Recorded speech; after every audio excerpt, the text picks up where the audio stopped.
inglese ovviamente. E i colleghi dell'ANSA e della GEP preferirebbero in italiano con la traduzione. Ok. Prego. Prego. Buongiorno. Good morning.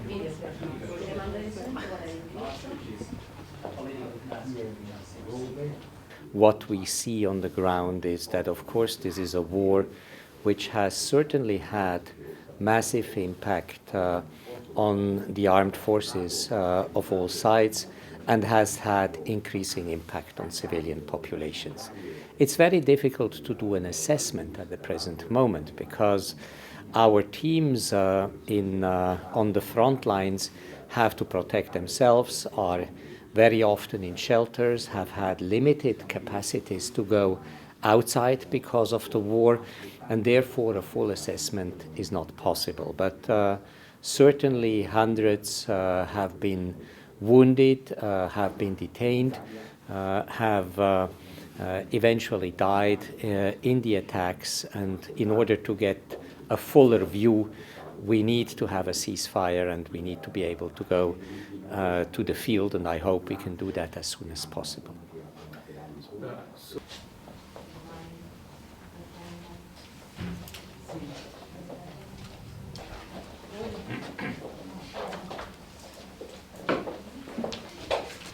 Despite all the difficulties, we have provided hospitals and medical facilities with surgical instruments. We have made and maintained basic humanitarian work, but in order to scale that, we need a ceasefire at least for certain moments of the day which holds in order to be active. So remove the hotspots of the conflict.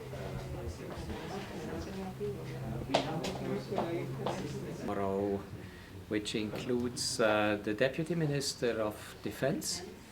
And the most difficult issue is definitely the obligation to distinguish between civilian populations and objectives and military objectives. So we see that in every conflict, including in Nagorno-Karabakh, this is a particular challenge.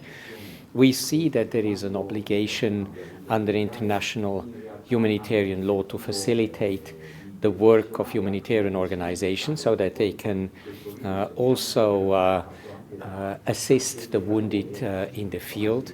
There is an obligation to engage on missing people, on those who have been missing. So there are a lot of obligations under international humanitarian law on which we don't see yet a satisfactory situation to be able to work on. And that our presence and the reason why we are also increasing our activity in Nagorno-Karabakh is that we are amongst the only actors who engage with the parties, and we will continue to do so.